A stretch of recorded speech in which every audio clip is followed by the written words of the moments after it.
അവരുടെ തിരുമുഖത്തെ വേദനകൾ ഒപ്പാൻ കണ്ണുകൾ എന്തിനാണ്? ശേഷി കുറഞ്ഞ കാലുകളോ? സഹജീവികളുടെ വേദനയെ ചേർത്ത് പിടിക്കാൻ അതൊന്നും തടസ്സമല്ലാത്ത ചിലരുണ്ട് നമുക്കിടയിൽ. അവരിലൊരാളാണ് വേറോനിക്കാമ്മ, ആകാശപ്പറവുകളുടെ കൂട്ടുകാരി.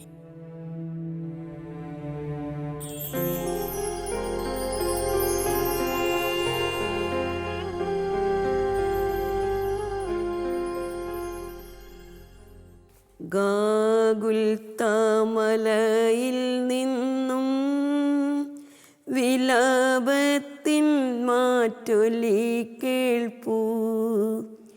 ഏവമെന്നെ ക്രൂശിലേറ്റുവാൻ അപരാധമെന്തു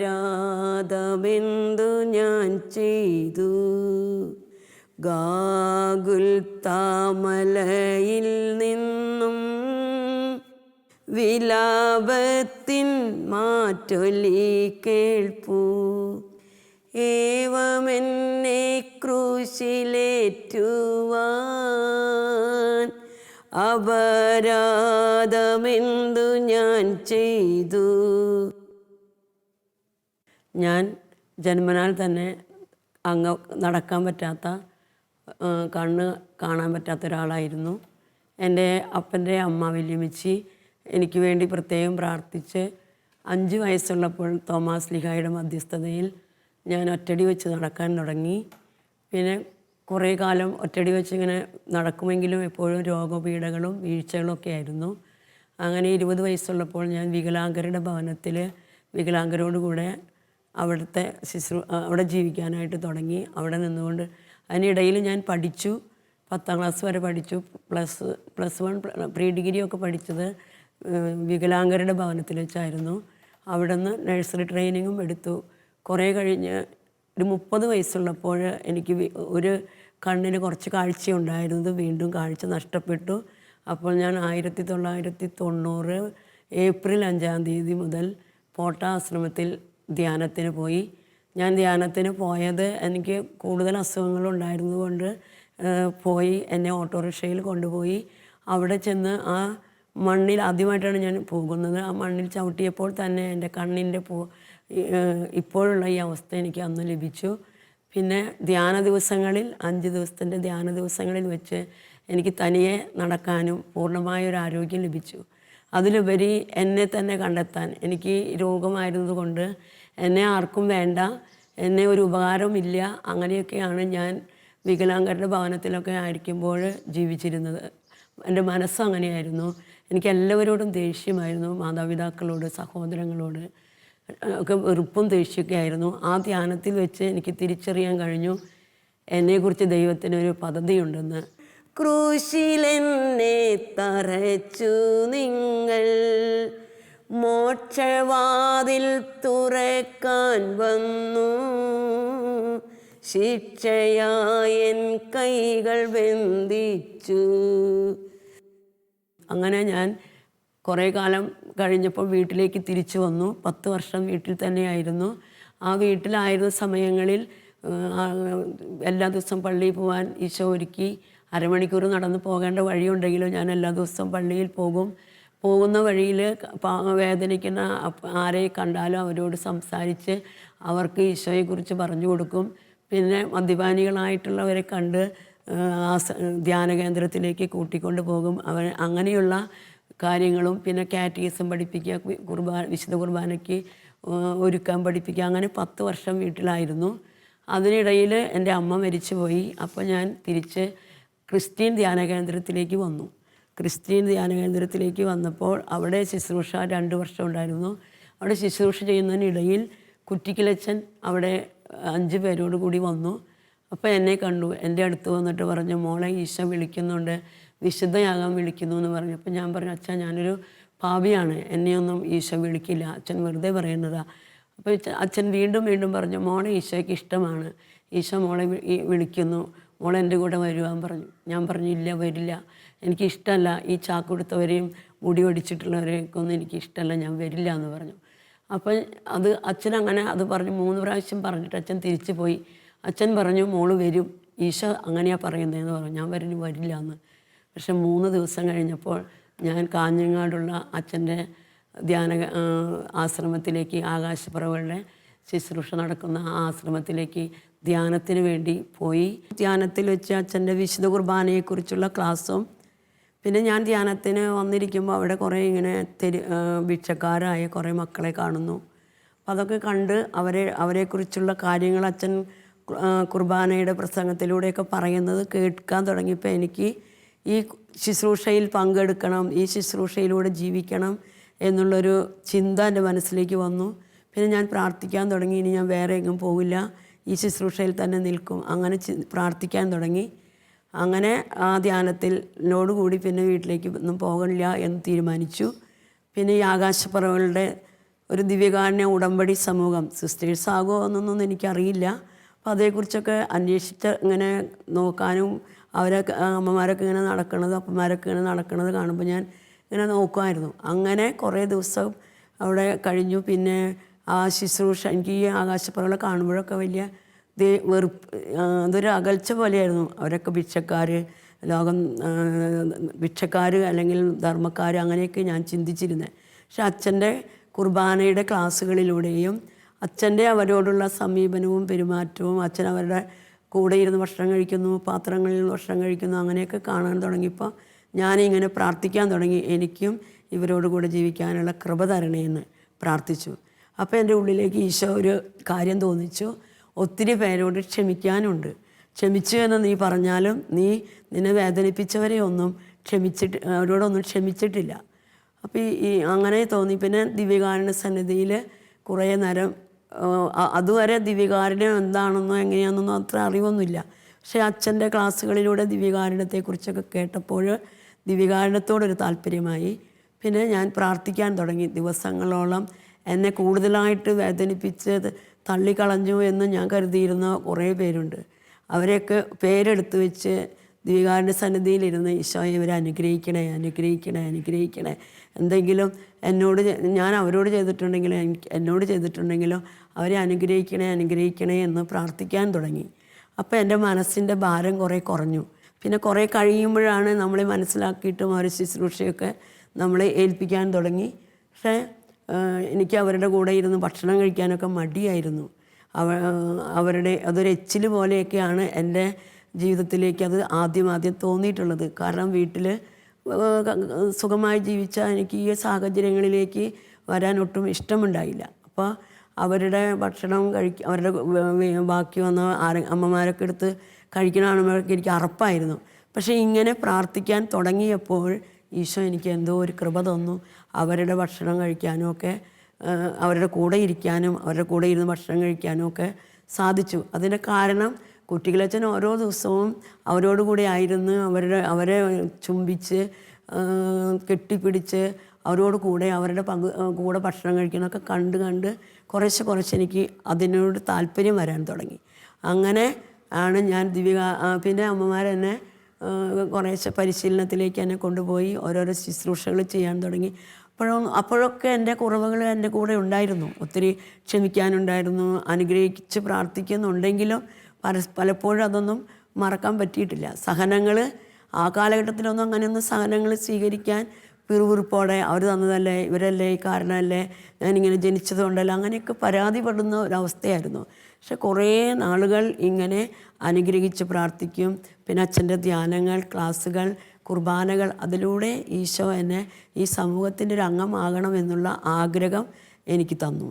അങ്ങനെ അവർ എന്നെ ഇതിലേക്കുള്ള കമാൻസിയിലേക്കൊക്കെ തിരഞ്ഞെടുത്തു. പിന്നെ ആണ് ആകാശപ്പറവുകളുടെ ദിവ്യകാരുണ്യ ഉടമ്പടി സമൂഹം എന്നൊരു സമർപ്പിത സമൂഹത്തെക്കുറിച്ച് അച്ഛൻ്റെ ക്ലാസ്സുകളിലൂടെ എനിക്ക് മനസ്സിലാകാൻ തുടങ്ങി. അപ്പോൾ അതിലേക്കുള്ള ഒരുക്കമായി, പ്രാർത്ഥനയായി. ഒന്നും എനിക്കറിയില്ല, എനിക്ക് പറ്റുമോ എന്നൊക്കെ. വീട്ടിലേക്കൊന്നും അങ്ങനെ അന്നും എനിക്ക് പോകാൻ ഇഷ്ടമല്ല. പക്ഷെ അത് പിന്നെയാണ് നമ്മൾ ദിവ്യകാരുണ്യ ഉടമ്പടി സമൂഹത്തിൻ്റെ ലക്ഷ്യം എന്നുള്ളത് തനിക്കുള്ളവരെയും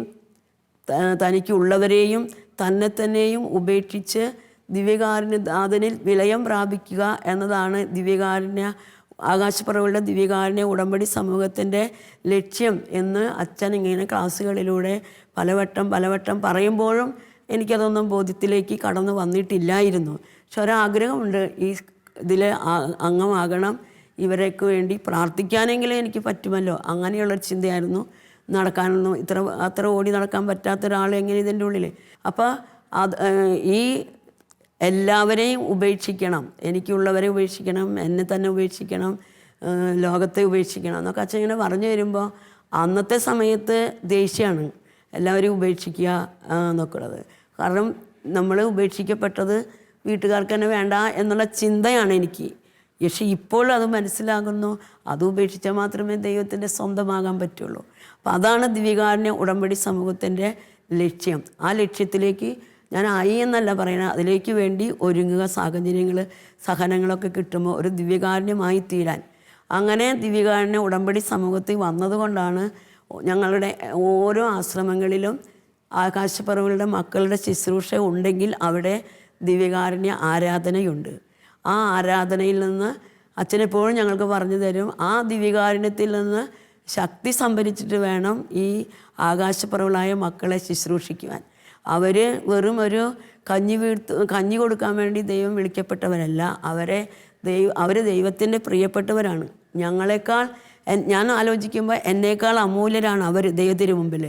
നമ്മൾ നോക്കുമ്പോൾ എൻ്റെ വീട്ടുകാർ അങ്ങനെ ഇങ്ങനെയൊക്കെ ഉണ്ട്. പക്ഷെ അച്ഛനെപ്പോഴും ഞങ്ങൾക്ക് പറഞ്ഞു തരും, വീട്ടുകാരെ ഉപേക്ഷിച്ചത് കൊണ്ടോ വിവാഹം കഴിക്കാൻ സാധ്യതയില്ലാത്തത് കൊണ്ടോ അല്ല നിങ്ങൾ ഈ സമൂഹത്തിലേക്ക് കടന്നു വരേണ്ടത്. ദിവ്യകാരുണ്യനാഥനോടുള്ള ദിവ്യകാരുണ്യനാഥനാൽ ഹൃദയം അതിലേക്ക് ലയിച്ച് ചേർന്ന് അതിൻ്റെ ഒരു അംഗമായി തീരാൻ ആഗ്രഹിച്ചുകൊണ്ടായിരിക്കണം. അപ്പോൾ ദിവ്യകാരുണ്യ ഉടമ്പടി സമൂഹത്തിലേക്ക് വന്ന ഒരാൾക്കും വീടോ വീട്ടുകാരോ സ്ഥാവര ജംഗമ വസ്തുക്കളോ സ്വന്തമായിട്ട് ഒരു മൂലധനമോ സമ്പത്തോ ഉണ്ടാകാൻ പാടില്ല. കാരണം എന്താ, ദിവ്യകാരുണ്യനാഥനാണ് ഞങ്ങളുടെ അമൂല്യമായ സമ്പത്ത്.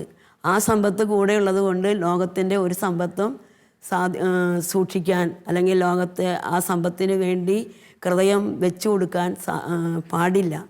അപ്പോൾ ദൈവകാരുണ്യനാഥനാൽ വിളിക്കപ്പെട്ട് അവനോട് അവൻ്റെ സ്നേഹത്തിൽ വിഴുങ്ങപ്പെട്ട് കടന്നു വന്നവരാണെങ്കിൽ വീട്ടിൽ പോകണമെന്നോ അല്ലെങ്കിൽ വീട്ടുകാരുടെ കാര്യങ്ങൾ അന്വേഷിക്കാനോ വീട്ടിൽ പോയി കുറച്ച് ദിവസം താമസിച്ച് ആ സുഖം അനുഭവിക്കാനോ ദൈവം അനുവദിക്കുന്നില്ല. ഈശോയാണ് എൻ്റെ മണവാളൻ. ആ ഈശോയ്ക്ക് ഞാൻ പൂർണ്ണമായി വിട്ടുകൊടുത്ത് സമർപ്പിച്ച ഒരു ജീവിതം നയിച്ചാൽ മാത്രമാണ് ദിവ്യകാരുണ്യനാഥൻ എന്നെ വിളിച്ചതിൽ ഉപകാരമുള്ളൂ. കുരിശേ മനോജ്ഞ വൃക്ഷമേ നിൻ സുമങ്ങളെത്ര മോഹനം, നിന്തളങ്ങളാശ വീശുന്നു, നിൻ ഫലങ്ങൾ ജീവനേകുന്നു. ഞാൻ 2006 എനിക്ക് ഫസ്റ്റ് കമ്മിറ്റ്മെൻറ്റ് കിട്ടിയത്. അതിന് ശേഷമാണ് ഈ ഡ്രസ്സൊക്കെ ധരിക്കാനൊക്കെ തുടങ്ങിയത്. പിന്നെ അതിന് ശേഷം ഓരോ ആശ്രമങ്ങളിലും ശുശ്രൂഷയായിട്ട് ഈശോ എന്നെ കൊണ്ടുപോയി. ഓരോ സ്ഥലത്തും എത്തുമ്പോൾ ഞാൻ ചിന്തിക്കും, ഈശോ എനിക്ക് വയ്യല്ലോ, ഞാൻ എങ്ങനെയാണിത് ചെയ്യുക? പക്ഷേ അവിടെയുള്ള മക്കളോട് അടുക്കാനും ഇടപെടാനും കാര്യങ്ങളിൽ ജീവിതം അവരുടെ കൂടെ ആയിരുന്നു കൊണ്ട് ഓരോ ദിവസവും പടിപടിയായി ദൈവം എന്നെ ഉയർത്തുന്നു. പിന്നെ ഞങ്ങളെ ആരെയും സിസ്റ്റേഴ്സ് എന്ന് വിളിക്കാൻ പാടില്ല. അമ്മ, അപ്പൻ, സഹോദരിമാരുണ്ട് ദിവ്യകാരുണ്യ ഉടമ്പടി സമൂഹത്തിൽ. കാരണം ഞാൻ ഒരു വ്യക്തിയുടെ അമ്മയല്ല, ഒരു വ്യക്തിയുടെ ആളല്ല. ഈ ഹിന്ദു, മുസ്ലിം, ജാതി മത ഭേദമന്യേ എല്ലാ വ്യക്തികൾക്കും വേണ്ടി വിളിക്കപ്പെട്ടവരാണ്. അപ്പോൾ മഹാലോകത്തിൻ്റെ അമ്മയാകാൻ വിളിക്കപ്പെട്ടവരാണ്. ഞാനെന്നൊരു വ്യക്തി എനിക്ക് വേണ്ടി മാത്രമല്ല, എൻ്റെ വീട്ടുകാർക്ക് വേണ്ടിയിട്ടുള്ളതല്ല. പക്ഷെ എന്തു വേണം? അപ്പോൾ അങ്ങനെയാണെങ്കിൽ ഞാനൊരു ആശ്രമത്തിലായിരിക്കുകയാണെങ്കിൽ ആ ആശ്രമത്തിൽ ആർക്കും കടന്നു വരാം. അവിടെ ആരും അന്യരല്ല. അവരോട് ചേർന്ന് അവരുടെ കൂടെ ജീവിച്ച് അവർക്ക് വചനം കൊടുക്കാനാണെങ്കിൽ വചനം കൊടുക്കുക. അവരെ എന്താണോ ഈശോ തത്സമയത്ത് ഒരുക്കപ്പെടുന്നത് അതിലേക്ക് പ്രവേശിപ്പിക്കുവാൻ വിളിക്കപ്പെട്ട വ്യക്തിയാണ്. അപ്പോൾ അതുകൊണ്ട് എനിക്ക് വീട്ടുകാരെക്കുറിച്ചോ എൻ്റെ ബന്ധങ്ങളെക്കുറിച്ചോ ഒന്നും ചിന്തിക്കാൻ പാടുള്ളതല്ല. ദൈവത്തിനത് ഇഷ്ടമല്ല. ദൈവത്തിൻ്റെ ഇഷ്ടം ലോകം മുഴുവനുമുള്ള എല്ലാവർക്കും വേണ്ടി, എവിടെയാണോ തളർന്നവർ, എവിടെയാണോ പ്രാർത്ഥന ആവശ്യമുള്ളവർ, എവിടെയാണ് ചിലപ്പോൾ ഒരു വചനം കൊടുത്തായിട്ടായിരിക്കാം എന്നെ ദൈവം ഒരുക്കുന്നത് അവരെ ആശ്വസിപ്പിക്കാൻ. അപ്പോൾ ഈ കാലം അത്രയും എനിക്ക് ധ്യാനം കൂടിയ അതിന് ശേഷം കിട്ടിയ ഒരു കൃപയാണ് മധ്യസ്ഥ പ്രാർത്ഥന. മറ്റുള്ളവരുടെ വേദനകളിൽ കേൾക്കുമ്പോൾ പ്രാർത്ഥിക്കാനും അവർക്ക് വേണ്ടി എൻ്റെ സഹനങ്ങളൊക്കെ കാഴ്ചവെക്കാനും സാധിക്കുന്നത്. അങ്ങനെ ഈ കാലം അത്രയും മുന്നോട്ട് പോയപ്പോൾ ഒത്തിരി പേരോട് ഈശോയെക്കുറിച്ച് പറഞ്ഞു കൊടുക്കാൻ സാധിച്ചിട്ടുണ്ട്. അവരുടെ വേദനകളിൽ പങ്കുകൊള്ളാൻ വേറെ ഒന്നുമല്ല, പ്രാർത്ഥിക്കും. അവർ പറയുന്ന ആ വ്യക്തിക്ക് വേണ്ടി അല്ലെങ്കിൽ ആ കുടുംബത്തിന് വേണ്ടി, ആ പ്രശ്നത്തിന് വേണ്ടി പ്രാർത്ഥിക്കാൻ ഈശോ ഒരുക്കുമ്പോൾ അതിൽ അവർക്ക് വചനം കൊടുത്ത്, അല്ലെങ്കിൽ ചിലപ്പോൾ മരിച്ചവർക്ക് വേണ്ടി പ്രാർത്ഥിക്കണമെന്ന് ഇപ്പം ഈ അവസ്ഥയൊക്കെ ആയി കുറേ പേർക്ക് പലർക്കും അറിയില്ലായിരുന്നു മരിച്ചവർക്ക് വേണ്ടിയുള്ള പ്രാർത്ഥന കൊണ്ടുള്ള ഉപയോഗം. അതുകൊണ്ട് എന്തൊരു ഉപകാരമാണ് നമുക്ക്. അപ്പം അതൊക്കെ ഈശോ എനിക്ക് കാലാകാലങ്ങളിൽ ഓരോ ആശ്രമത്തിലും ആയിരിക്കുന്ന സമയങ്ങളിൽ ആശ്രമത്തിൻ്റെ ശുശ്രൂഷകളിലൂടെ കടന്നു പോകുമ്പോഴും മറ്റുള്ളവർക്ക് വേണ്ടി പ്രാർത്ഥിക്കാനും അവരോട് ഇങ്ങനെയുള്ള കാര്യങ്ങൾ, ചിലപ്പോൾ വചനം കൊടുത്തിട്ടായിരിക്കും അവർക്ക് വേണ്ടി പ്രാർത്ഥിക്കുക. ചിലപ്പോൾ ഈശോ ചില മരുന്നുകൾ ഈശോ തോന്നിച്ച് പറഞ്ഞു തരും, അത് കൊടുത്തിട്ടായിരിക്കും അവർക്ക് സഹായിക്കാൻ പറ്റുക. അങ്ങനെ പോകുന്നു. അപ്പോൾ നന്നായിട്ട് മറ്റുള്ളവർക്ക് വേണ്ടി പ്രാർത്ഥിക്കാൻ ഞാൻ ഒരുങ്ങുമ്പോൾ എനിക്ക് കിട്ടുന്ന സഹനങ്ങളെ ഞാൻ അവർക്ക് വേണ്ടി കാഴ്ചവെക്കും. പിന്നെ ഓരോ സ്ഥലങ്ങളിലും ഏൽപ്പിക്കുന്ന ശുശ്രൂഷകളെ പൂർണ്ണമായിട്ട് ചെയ്യാൻ സാധിച്ചിട്ടില്ലെങ്കിലും കുറവുകളുണ്ടായിട്ടുണ്ട്. ധാരാളം കുറവുകളുണ്ടായിട്ടുണ്ട്. പക്ഷെ അത് ചെയ്യാൻ ഈശോ എന്നെ ഒരുക്കുമായിരുന്നു. എനിക്ക് രോഗമാണ് എന്ന് പറഞ്ഞ് ഞാൻ മാറിയിരിക്കാറില്ല. ആ രോഗത്തിൻ്റെ കൂടെ ഞാൻ എൻ്റെ ഈശോ ഏൽപ്പിച്ച ജോലി ചെയ്യുക.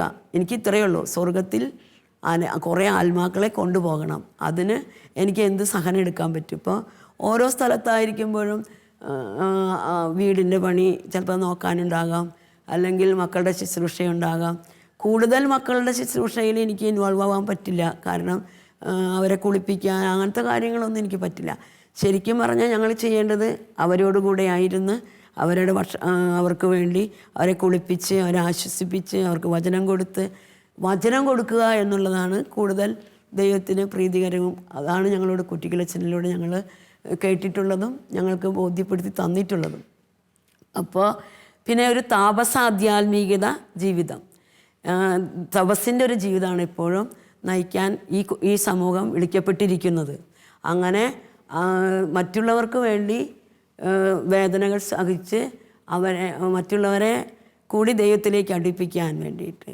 അപ്പോൾ തമ്പുരാൻ്റെ ഹിതത്തിലേക്ക് ഞാൻ അടുക്കണം, ഞാൻ അനേകരെ കൊണ്ടുപോകണം. ദൈവത്തിൽ ഒന്നായി തീരണമെങ്കിൽ, ദ്വികാരനാഥനിൽ വിലയം പ്രാപിക്കണമെങ്കിൽ ഞാൻ ഇനിയും വെട്ടിയൊരുക്കപ്പെടാനുണ്ട്. കൂടുതൽ കാര്യങ്ങളിലേക്ക്, സഹന ജീവിതത്തിലേക്ക് ഞാൻ ആയിത്തീരേണ്ടത്. ഇതൊന്നും ഞാൻ ആയിട്ടില്ല. പക്ഷേ കർത്താവിൻ്റെ വലിയ കൃപയാൽ നടന്നു പോകുന്നു. ഞാൻ പലപ്പോഴും ഇങ്ങനെ ചിന്തിച്ചിട്ടുണ്ട്, ഞാൻ എവിടെ എത്തേണ്ടതാണ്, ഞാൻ മരിച്ചു പോകേണ്ടതാണ്. പക്ഷെ ദൈവം എന്നെ എടുത്തുയർത്തി. എനിക്ക് യാതൊരു അർഹതയും യോഗ്യതയും ഉണ്ടായിട്ടല്ല, ദൈവത്തിൻ്റെ കരുണ മാത്രമാണ്. അപ്പം ആ കരുണയിൽ മുന്നേറുവാനാണ് ഞാൻ ആഗ്രഹിക്കുന്നത്. ആയിട്ടില്ല. ഈശോയോട് പ്രാർത്ഥിക്കുന്നു, അതിനുവേണ്ടി വചനം വായിക്കുന്നു, അതിനുവേണ്ടി സഹനങ്ങൾ സ്വീകരിക്കുന്നു. അപ്പോൾ ഓരോ പ്രാവശ്യം ഇങ്ങനെ ഞാൻ ഇടയ്ക്കിടയ്ക്ക് വീഴും. ഇപ്പോഴും തലയ്ക്ക് മുറിവ്, സ്റ്റിച്ച് അതൊക്കെ ഉണ്ടാവും. അപ്പോൾ ഈ ദിവസങ്ങളിലും അങ്ങനെ ഉണ്ടായിട്ടുണ്ട്. പക്ഷേ അതൊക്കെ ഞാൻ ശുദ്ധീകരണ സ്ഥലത്തിലെ ഈ പ്രാവശ്യം എപ്പോഴും ഞാൻ അങ്ങനെ തന്നെ ചെയ്യാം. വീണ് കഴിഞ്ഞിട്ട് ആരെങ്കിലും കണ്ടോ എന്ന് നോക്കും. അത് കഴിഞ്ഞിട്ട് ഞാൻ പറയും, ഈശോയെ എൻ്റെ ഈ വീഴ്ച, ഈ വേദന, ഈ സഹനം ഞാൻ ശുദ്ധീകരണ ആത്മാക്കൾക്ക് വേണ്ടി കാഴ്ചവെക്കുക, പാപികളുടെ മാനസാന്തരത്തിന് കാഴ്ചവെക്കുക. അങ്ങനെ പ്രാർത്ഥിച്ചുകൊണ്ടാണ് എഴുന്നേൽക്കുക. ഈ പ്രാവശ്യം ഇത് തന്നെയായിരുന്നു. കുറേ ബ്ലഡൊക്കെ പോകുമ്പോൾ എനിക്കൊരു വേദന തോന്നിയിട്ടില്ല, ഭാരം തോന്നിയിട്ടില്ല, എനിക്ക് ഈ സഹനം കിട്ടിയല്ലോ എന്ന് തോന്നിയിട്ടില്ല. അതിൻ്റെ കാരണം മറ്റുള്ളവർക്ക് വേണ്ടി കൊടുക്കാൻ, ഈ സഹനങ്ങൾ കാഴ്ചവെക്കാൻ സാധിക്കും എന്നുള്ളത് കൊണ്ടാണ്. അപ്പോൾ ദിവ്യകാരുണ്യ ഉടമ്പടി സമൂഹത്തിലേക്ക് വിളിക്കപ്പെട്ട ഞാൻ ലോകം മുഴുവൻ്റെയും, ആർക്കും വേണ്ടാത്തവരും ആരും നോക്കാത്തവരും എല്ലാവരാലും പരിത്യജിക്കപ്പെട്ടവരുമായ മക്കൾക്ക് വേണ്ടിയുള്ള ഒരു പ്രധാന ശുശ്രൂഷയിലേക്കാണ് എന്നെ ദൈവം വിളിച്ചിരിക്കുന്നത്. ആ ബോധ്യം ഇപ്പോൾ ഉണ്ടായി തുടങ്ങിയിരിക്കുന്നു. അതിനുവേണ്ടി പ്രാർത്ഥിക്കുന്നു. ഒപ്പം ഈ സാഹചര്യത്തിൽ ഇവിടെ കടന്നു വരുന്നവർക്ക് പ്രാർത്ഥിക്കാനും അവർ ഫോണിൽ കൂടെ വിളിക്കുന്നവർക്ക് പ്രാർത്ഥന കൊടുക്കാനും ഒക്കെ ദൈവം എന്നെ ഉപയോഗിക്കുന്നു. അതിന് മധ്യസ്ഥം പ്രിയപ്പെട്ട കുറ്റിക്കിലച്ഛൻ്റെ മധ്യസ്ഥമാണ് എനിക്ക് കൂടുതലുള്ളത്. അച്ഛനോട് പ്രാർത്ഥിക്കുമ്പോഴാണ് ഓരോ കാര്യങ്ങളും, ഇപ്പോൾ വീട് ഇങ്ങനത്തെ കാര്യങ്ങൾ നടക്കാൻ പറ്റാത്ത ഒരാൾ ഇത്രയും കാര്യങ്ങൾ ചെയ്യാൻ പറ്റുന്നത് എൻ്റെ കഴിവല്ല, മറ്റ് പലരുടെയും പ്രാർത്ഥനകളും, പ്രത്യേകിച്ച് കുറ്റിക്കിലച്ഛൻ്റെ മധ്യസ്ഥം. പിന്നെ ഒത്തിരി കുറവുകളോടും പോരായ്മകളോടും കൂടിയുള്ള ദൈവം എന്നെ കുറവുകളും പോരായ്മകളും ഈശോ കണക്കിലെടുത്തുകൊണ്ട് തന്നെ അനുദിനം എന്നെ നയിക്കുന്നു എന്ന് മാത്രമേ എനിക്ക് ഈ ശുശ്രൂഷയെക്കുറിച്ച് പറയാനുള്ളൂ. ദ്വികാരുണ്യ സന്നിധിയിലിരുന്ന് അച്ഛൻ ദിവസങ്ങളോളം പ്രാർത്ഥിച്ചിട്ട് അച്ഛന് ഓരോരുത്തരെക്കുറിച്ചുമുള്ള ജീവിത കാര്യങ്ങൾ ഈശോ വെളിപ്പെടുത്തി കൊടുക്കുന്നുണ്ടായിരിക്കും. അങ്ങനെ അച്ഛന് ഈശോ കൊടുക്കുന്ന ഒരു പേരാണ്, ഈശോ എനിക്ക് വേണ്ടി അച്ഛന് കൊടുത്ത പേരാണ് 6 സ്ഥലം, കുരിശിൻ്റെ വഴിയിൽ 6 സ്ഥലം മുഖം തുടയ്ക്കുന്ന വെറോനിക്കായുടെ പേര് സ്വീകരിക്കുമ്പോൾ ഞങ്ങളായിരിക്കുന്ന ശുശ്രൂഷകളിൽ എവിടെയാണോ ആ ആശ്രമത്തിലായിരിക്കും. പേര് തരുന്നത് അച്ഛനെവിടെയാണോ അവിടെ നിന്ന് ഫോൺ വിളിച്ചിട്ടൊക്കെ പറഞ്ഞിട്ടായിരിക്കും. ചിലർക്ക് ചില പൊതു കുർബാനകളിൽ വെച്ചൊക്കെ ആയിരിക്കും. അപ്പോൾ എനിക്ക് ലഭിച്ചത്, ഞാൻ ആ കാലഘട്ടങ്ങളിൽ ടെലിഫോണിൻ്റെ ചാർജായിരുന്നു, ടെലിഫോൺ ബൂത്ത്. അന്ന് അച്ഛൻ്റെ കാര്യങ്ങൾക്കൊക്കെ സഹായിക്കാൻ അവർ വിളിക്കും പറയുകയൊക്കെ ചെയ്യുമ്പോൾ അത് കൊടുക്കുന്ന സ്ഥലത്തായിരുന്നു ഞാൻ. അപ്പം എന്നോടൊരു ദിവസം വിളിച്ചു പറഞ്ഞു, മോൾക്ക് വെറോനിക്ക എന്ന പേര് തരുന്നത് ഈശോ, പേര് തരാനാ ഈശോ എന്നെ ബോധ്യപ്പെടുത്തിയിരിക്കണേ, അതുകൊണ്ട് മോൾക്ക് ആ പേര് തരണേന്ന് പറഞ്ഞു. അപ്പം ഞാൻ പെട്ടെന്ന് അച്ഛനല്ല പറയുന്നത്, അന്നത്തെ ഞങ്ങളുടെ ദിവ്യകാരുണ്യ ദാസിയായ ഒരു കൊച്ചു ത്രേസ്യാമ്മ എന്ന് പറഞ്ഞൊരു അമ്മയിലൂടെയാണ് അന്ന് എനിക്ക് വെളിപ്പെടുത്തി തന്നത്. അപ്പോൾ ഞാൻ ഈ പേര് കേട്ടപ്പോൾ എനിക്കാകെ വിഷമായി. കർത്താവിൻ്റെ മുഖം തുടച്ച വെറോനിക്കയുടെ പേര് സ്വീകരിക്കാനുള്ള ഒരു യോഗ്യതയും എനിക്കില്ല, എനിക്കറിയില്ല ദൈവം എന്തിനാ എനിക്ക് ഈ പേര്. അങ്ങനെ ഞാൻ പറഞ്ഞു, അച്ഛൻ എനിക്ക് പേര് വേണ്ടെന്ന് പറഞ്ഞു. അങ്ങനെ അച്ഛൻ പറഞ്ഞു. അപ്പോൾ അച്ഛൻ എൻ്റെ അമ്മയുടെ നിന്ന് ഫോൺ മേടിച്ചിട്ട് എന്നോട് സംസാരിച്ചിട്ട് പറഞ്ഞു, മോൾ പ്രാർത്ഥിക്ക്, ഈശോ എന്നോട് പറഞ്ഞിട്ടാണ് ഈ പേരിടണേന്ന്. അങ്ങനെ ഞാൻ ഒരു ദിവസം എന്നെ അതിനുവേണ്ടി മാത്രം പ്രാർത്ഥിക്കാൻ പറഞ്ഞു. ഒരു ദിവസം കഴിഞ്ഞപ്പോൾ അച്ഛൻ എന്നോട് ആ അമ്മ എന്നെ വിളിച്ച് പറഞ്ഞു, ആ പേര് തന്നെ ഈശോ തന്നിരിക്കുന്നു എന്ന് പറഞ്ഞു. പക്ഷെ ഇന്ന് എനിക്ക് മനസ്സിലാകുന്നത്, ഈ അച്ഛനിലൂടെ ആ പേര് കൊടുക്കുമ്പോൾ ഞാനിത് ചെയ്തുകൊണ്ടിരിക്കുന്നത് മറ്റുള്ളവർക്ക് വേണ്ടി പ്രാർത്ഥിക്കുക, മറ്റുള്ളവരുടെ വേദനകളിൽ പങ്കുകൊള്ളാൻ, എന്ത് പ്രതിസന്ധികളുണ്ടായാലും, ഇപ്പോൾ രോഗാവസ്ഥ ഉണ്ടെങ്കിലും എന്നോട് പ്രാർത്ഥിക്കാൻ പറഞ്ഞാൽ ഞാനത് ചെയ്യുന്നു, ഫോണിൽ കൂടെ ആണെങ്കിലും. അപ്പോൾ ദൈവം ഓരോരുത്തർക്കും ഓരോ പേര് കൊടുക്കുമ്പോൾ ആ ആളെക്കുറിച്ചുള്ള ബോധ്യം കുറ്റിക്കിലച്ഛന് വെളിപ്പെടുത്തി കൊടുത്തത് കൊണ്ടാണ് അച്ഛനിലൂടെ ഈശോ കൊടുക്കുന്ന പേര് ഞങ്ങൾക്ക് നൽകുവാനും ഞങ്ങളത് സ്വീകരിക്കുവാനും ആ പേരിന് യോജിച്ച വിധത്തിൽ ജീവിക്കണമെന്നുള്ളൊരു ആഗ്രഹം ഉണ്ടാകുവാനും കാരണമെന്ന് ഈ പേരിലൂടെ എനിക്ക് മനസ്സിലായി. അങ്ങനെ അന്ന് മുതൽ ഇന്നും ഇതിനു മുമ്പ് എനിക്ക് ഈ പ്രാർത്ഥനയുടെ കാര്യങ്ങളുണ്ടെങ്കിൽ ഈ പേര് ലഭിച്ചതിന് ശേഷവും കുറ്റിക്കിലച്ഛനിലൂടെ ഇടപെട്ടത് കൊണ്ടുമാണ് ഇങ്ങനെ ഒരു പ്രാർത്ഥനാ ശുശ്രൂഷയിലേക്ക് കൂടി വളരാനായിട്ട് സാധിച്ചത്. പിന്നെ മക്കളെക്കുറിച്ച്, മക്കളുടെ ശുശ്രൂഷ, അവർ തെരുവിൽ ആർക്കും വേണ്ടാത്തവരായി എല്ലാവരും ഉപേക്ഷിക്കപ്പെട്ട് കിടന്ന് ആശ്രമങ്ങളിലേക്ക് വരുന്നതിൻ്റെ ലക്ഷ്യം ഏറ്റവും താഴേക്കിടയിലായിരുന്ന ആ മക്കൾ ദൈവം ആഗ്രഹിക്കുന്നത് ദൈവത്തെ പോലെ ഉയർത്താൻ വേണ്ടിയിട്ടാണ്. അപ്പോൾ അവരെ ശുശ്രൂഷിക്കുമ്പോൾ അവരിൽ എളിയ ഈശോയായി അവരെ കണ്ടുകൊണ്ട് സ്വീകരിച്ച് അവരെ ഒരുക്കിയെടുത്ത് ഭക്ഷണം, മരുന്ന്, വസ്ത്രം, പ്രാർത്ഥന, വചനത്തിലാണ് അവരെ സമ്പുഷ്ടരാക്കേണ്ടത്. അങ്ങനെ വചനത്തിൽ കിടക്കുന്ന അവരറിയാത്ത ദൈവത്തെ അവർക്ക് കാണിച്ചു കൊടുക്കാൻ വേണ്ടി വിളിക്കപ്പെട്ടവരാണ് ദിവ്യകാരുണ്യ ഉടമ്പടി സമൂഹവും FPA ആകാശപ്പറവയുടെ ശുശ്രൂഷയിലായിരിക്കുന്ന ഓരോരുത്തരും വളരേണ്ടത്.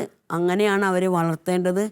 അങ്ങനെ പല ആശ്രമങ്ങളിലും വളർത്തിയവർ നന്നായിട്ട്, ഇപ്പോൾ മാനസിക രോഗികളായി കടന്നു വന്നവർ, വീടില്ല, ദേശമറിയില്ല, മാതാപിതാക്കൾ ആരെന്നറിയില്ല, അങ്ങനെയുള്ളവരെ ആശ്രമത്തിൽ കൊണ്ടുവന്ന് പ്രാർത്ഥനയിലൂടെ അച്ഛനുള്ളപ്പോൾ അച്ഛൻ്റെ വചന ക്ലാസ്സുകളിലൂടെ, അതുപോലെ തന്നെ അമ്മമാരുടെ അപ്പന്മാരുടെ വചന ക്ലാസ്സുകളിലൂടെ, അവരുടെ ശുശ്രൂഷകളിലൂടെ മരുന്ന് കൊടുത്ത് പ്രാർത്ഥിച്ച് വചനം കൊടുത്ത് അവർ തന്നെ അവർക്ക് ദൈവം കൊടുത്ത കഴിവിലേക്ക് ഓർമ്മ ബുദ്ധിയിലേക്ക് കടന്നു വരുമ്പോൾ അവർ ഭവനത്തെക്കുറിച്ച് അറിയാനും ഓർക്കാനും അവർക്ക് ഇങ്ങനെ ഓർമ്മ വരികയാണ്, ഇന്ന സ്ഥലത്ത് എൻ്റെ വീടുണ്ട്, ഇന്ന സ്ഥലത്താണ് എനിക്കിങ്ങനെ ആളുകളുണ്ട്, ഞാൻ ഇന്ന കാരണങ്ങൾ ഒരു ദിവസം ഇറങ്ങി പോകുന്നതാണ് എന്ന് തിരിച്ചറിയുമ്പോൾ അവിടെയുള്ള ഇന്ത്യയുടെ പല ഭാഗങ്ങളിലായിട്ട് വീടുണ്ടെന്നും വീട്ടുകാരുണ്ടെന്നും അവർ പൂർണ്ണമായി സൗഖ്യപ്പെട്ടു എന്നും മനസ്സിലാകുമ്പോൾ